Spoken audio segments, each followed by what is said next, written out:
So this is my full in-depth review of the new TaylorMade M4 driver. I've had this driver in my bag for the last 2 weeks. I've been out on the golf course with this driver. I have tested this driver on multiple different days using GC Quad and Pro V1s to give you the most in-depth review of this product. I'm going to answer your questions in this video, and I'm also going to give the M4 driver my final conclusion. So TaylorMade claim they're still packing as much technology into this driver as possible, but it does come at a cheaper price point, this driver, at roughly around £100 cheaper / $80 cheaper. It features twist face, still as the M3 does, so a way of helping find more fairways on off-centered hits. Hammerhead technology to keep the ball speed hot on low hits, but instead of the weight track along the back, the Y track, this technology, which is a debatable word technology if truth be told, is G-acoustic, and this is a way of designing the head differently for it to sound more explosive. There is a weight port here at the back.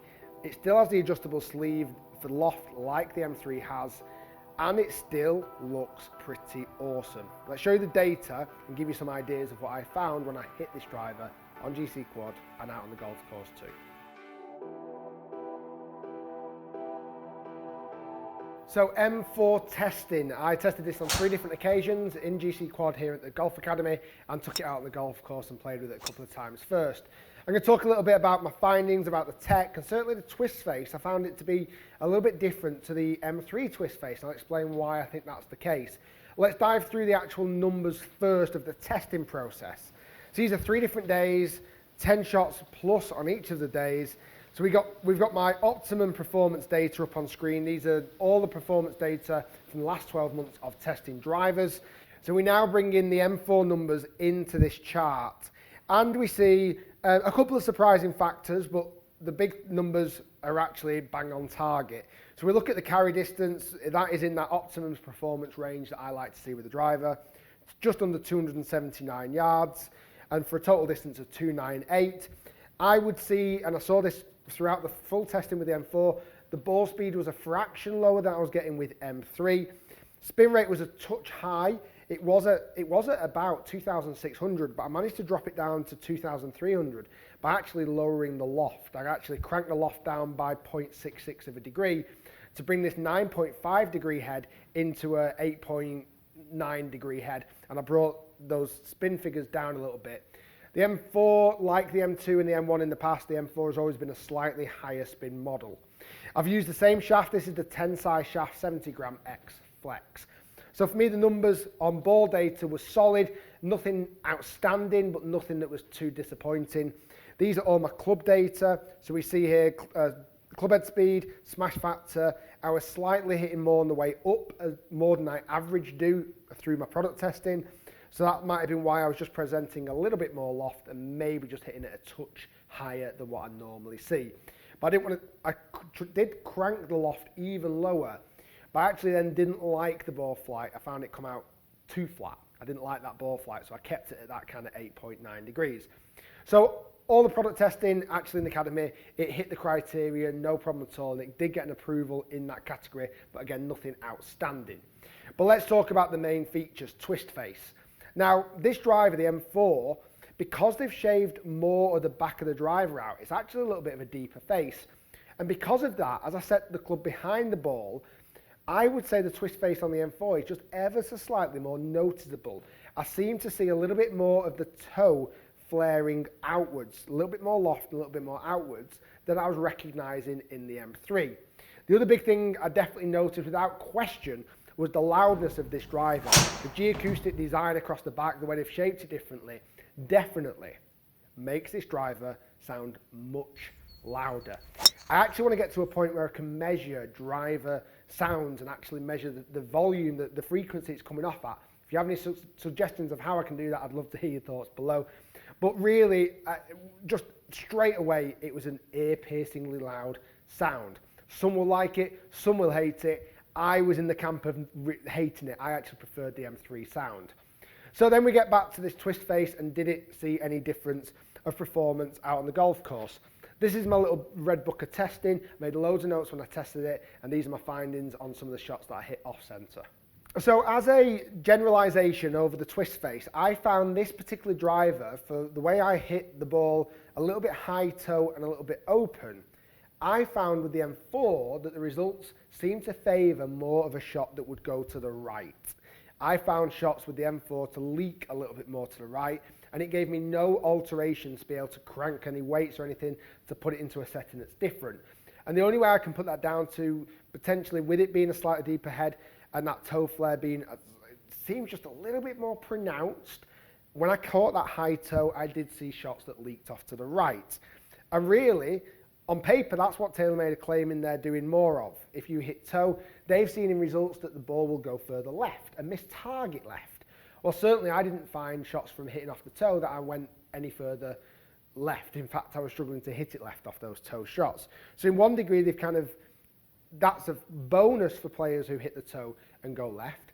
But for someone like me who hits the toe and particularly draws it, I was struggling to get that shape that I require and I desire from normal bulge and roll. And some of the shots I saw here, this was actually day one of testing, and this was shot number 3, and I absolutely nailed this. There was no question about the performance on a good hit is exceptional when I got them right, and it was just awesome. Nailed the 3rd shot. But then we saw shots where I hit the toe on shot 5, and it kind of found the fairway. I wasn't massively impressed, but it got back to fairway. So shot number 8, day 1, this was one that really kind of shocked me and really started to make me question about twist face. On this particular shot, I swung through the golf ball unbelievably straight. My path and my face was super straight, and I've hit a location that's high toe. This ball finished for me 28.7 yards to the right. And that seems like a long way considering everything was square. With normal bulge and roll, I would typically see a shot that might draw back towards middle, if not go further left. But when I presented everything square and hit the toe, it went to the right for me. And that was a shock moment, I must admit. But then again, it backed up a couple of shots later where shot number 10 I absolutely screamed. Oh, nailed it.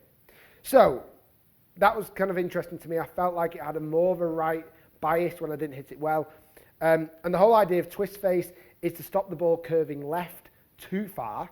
And I'll tell you what, I would say that I didn't see the ball curving left too far off toe hits. In fact, I almost saw a little bit too much of the opposite effect. So I went on the golf course and played golf with the M4. Played twice on the golf course, a couple of testing courses, and the 10th hole, West Lancs, I tried to hit a monster draw. I've hit it from the toe, and it has missed the fairway a long way to the right. And this is what I want you to remember with this twist face. The player will still override everything that happens. And believe me when I say I can still hit this driver, and you will be able to still hit this driver out of bounds. It is not a miracle cure. It's not going to make everybody hit the ball straight. I think it's going to help some golfers, but not particularly everybody. But then the very next shot, I've absolutely crunched out the middle again, and it's gone like a rocket ship. It is flown. I think we measured it 350 plus yards. But then every time I tried to draw it, 13th hole tried to draw it, couldn't. 15th hole tried to fade it, hit the toe, and it faded. And I thought, when I looked up at the flight on 15, I thought that ball was going to go too far to the left. But it stayed relatively straight, and if anything, slightly over-faded. So really, twist face, for me, wasn't doing a great deal. And don't forget, these are all shots that I've not purposely hit from the toe or heel. These are just organic shots that took place. Then I took it around Formby Ladies golf course, and one of the tightest golf courses that I could ever use a driver from, but I'll give it a go. 2nd hole, I hit toe and it went left. Just to clarify that twist face isn't going to save your world, the player's still going to override it.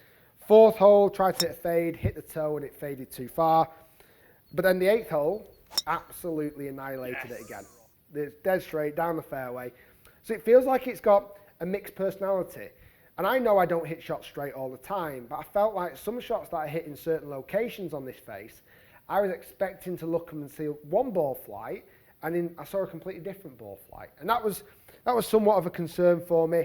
A couple of other shots that I noticed on GC Quad was day 2, shot 10, I hit it absolutely out the screws. When I got it right, it was a flying machine. But when I didn't quite get it right, and I didn't match up to what TaylorMade was saying this driver's going to fix, I found not great results, bad results in my opinion, for this way I hit the golf shot. And in the final day of testing, hit one shot, high toe went right, again open face, but then I hit another one which was a toe hit and it went left with a closed face. So I found mixed results, very mixed results, and for me, somewhat unexpected results. And this is where I found that the M4 was way more of a fade type golf club because of the way that that flare opens to the right. But if I found it fade, another golfer that hits a different part of the face might find it a completely different ball flight, entirely. And this is where I see completely with the M3 and M4 range that you've got to test it as a golfer because everybody is individual. And I mean that, everybody is individual. And to put a blanket cover on the fact that a guy who hits high toe is going to be closed face, that's not always the case. And a lady who hits low heel, are they always going to be open? No, that's not the case. Now what I did see good signs of was Hammerhead again was doing a good job. When I hit low hits, I didn't see a huge drop off in ball speed, but with Hammerhead, we've seen that work in drivers before. Saw it work in the original M2 with the speeds pocket. They've just added some ribs, and I think, like I said, it's a bit of a competitor for Epic, but for me, I didn't see any drop off in ball speed, nothing noticeable off those low hits. Right, let's get to some of your questions. You've got some great ones coming along, some general topics to talk about. I'm going to give my final conclusion of the TaylorMade M4 driver.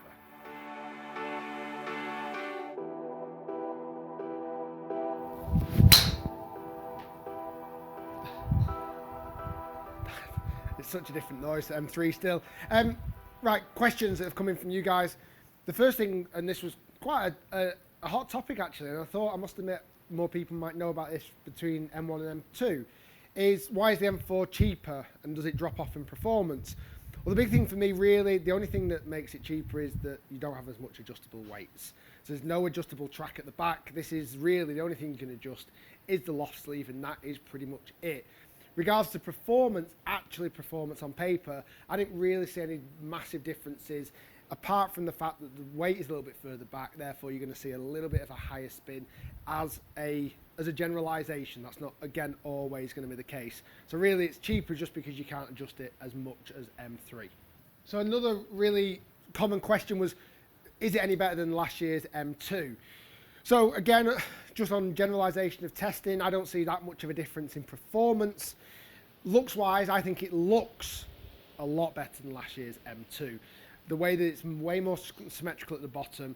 I'm a big fan of the silver top. I know many people aren't a big fan, they actually prefer the white, but I really love that bottom, way more symmetrical, silver top. So personally, I think it looks better than last year's M2, but still, in my opinion, it doesn't look as good as the first ever generation M2. I still think it's one of the best looking drivers ever made, and this doesn't quite stack up to it. From my opinion, I think if you've got last year's M1 or M2 or the year before M1 and M2, are you going to see much of a difference in performance? Probably not. But if you do fit in TaylorMade's category in the fact of being a closed face high toe or an open face and a heely shot, you might benefit from very small amounts. That's the only way you can work out is if you actually test it. But for me, on paper, performance, there's not going to be that much difference between this and M2 from last year.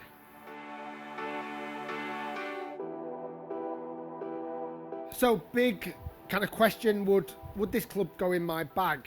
And the answer to that is no, not unless something dramatically changes again. For me, there was a couple of reasons why it wouldn't go in the bag. As much as I love the look of this driver, and as soon as I ripped the head cover off and I saw it, I was like, oh yeah, so much better look. I like the feel. I'm not the biggest fan of the sound. It's a little bit on the high side, loud side. And then the technology with the twist face, I just didn't feel like for the way I hit the golf ball, it suits my game. But that doesn't mean that's a blanket for everybody. I just think that I'm maybe in a slightly different alternative where I use the gearing effect to my advantage. I use bulge and roll to my gains.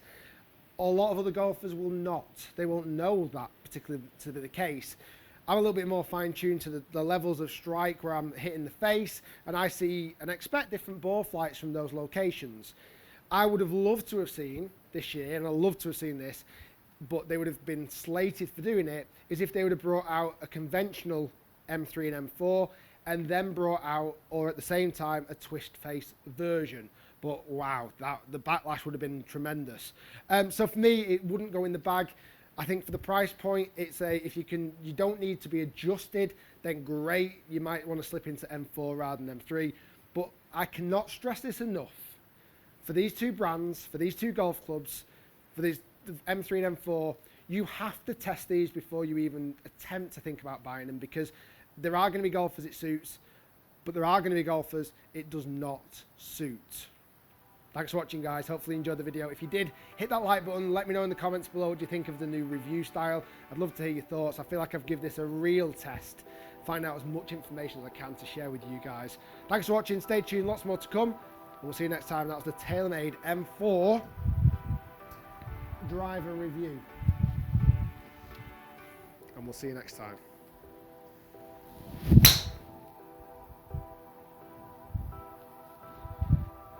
Actually nailed that one. Take it all back.